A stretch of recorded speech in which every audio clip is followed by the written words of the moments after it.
Hi, I'm Steve Blears, this time on the Media Training Podcast. The headlines at 3 o'clock.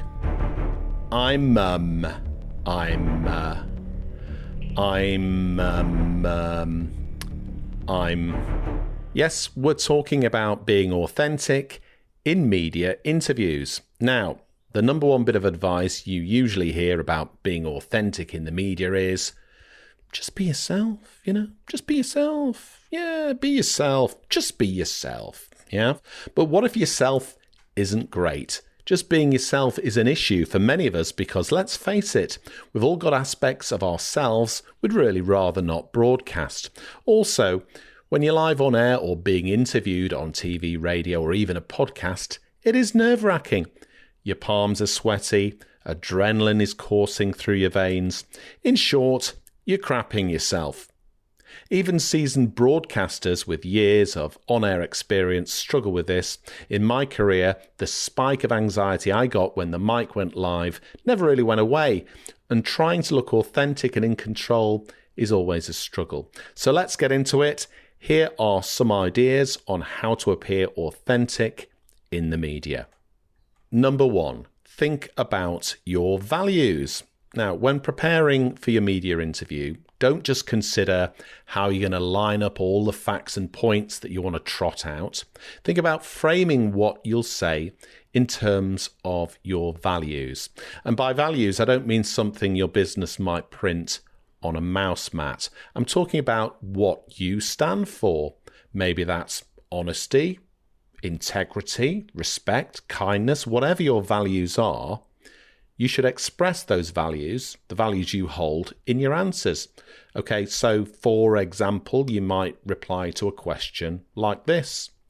I believe in being open and truthful, so let me be straightforward.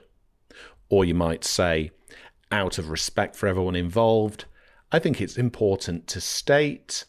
Or you could say, in the spirit of fairness and equality, it's only right to mention. See what I'm doing here? We're flagging our values. Now, quick caveat here.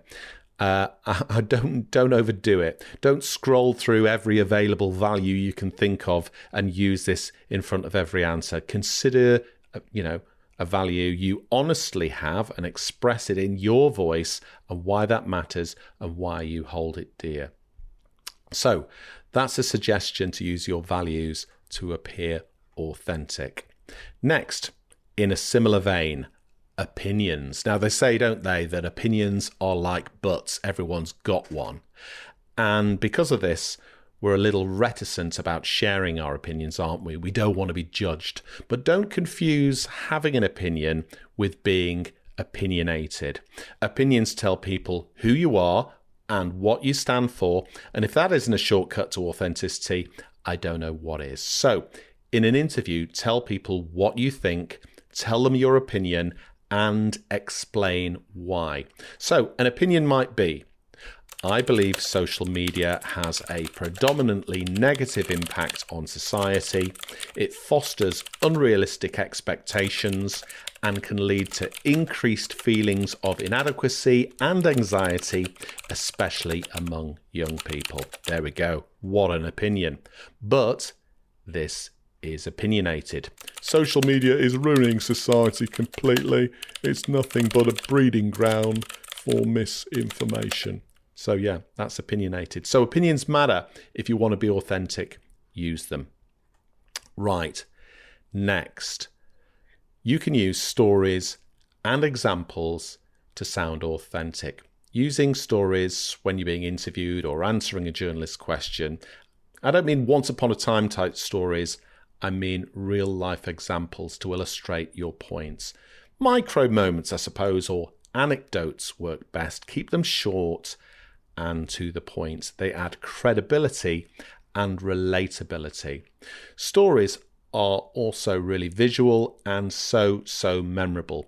In fact, 63% of people remember a story. Just 5% of people remember a fact.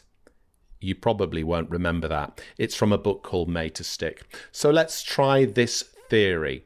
What can you visualize about the story I'm going to tell you? Here we go. Right. I used to read the news on a hit music radio station. Now, one Saturday afternoon, a former colleague popped in to see me in the newsroom, and he cheekily asked if he could have a go at reading the news just for old time's sake. Now, I said, yeah, why not? I'm fairly sure the boss isn't listening. Just don't use your real name because you work for the competition. So he went, don't worry. He took the script into the little studio that we read the news from. It was about the size of a broom cupboard. The news jingle fired. He opened his mic fader. The red on-air light illuminated, and he said, the headlines at 3 o'clock. I'm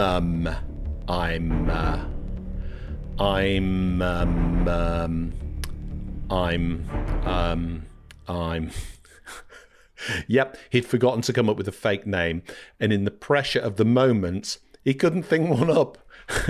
Now, what could you visualize about that story, which was true, by the way? Could you see him sweating and fumbling in the studio with the red light on and the music jingle playing? Of course you could. Stories are powerful, so find short anecdotes, probably shorter than mine, and examples to illustrate what you'd like to say. Don't make them up. Try them out on friends and colleagues first to gauge their impact. So those are my tips on adding authenticity to your media appearance. Share your values, use opinions and examples. And are you worried about forgetting your name live on air? Get in touch. Just search Marvelous Media Training or email hello@bitfamous.co.uk. Thanks for listening.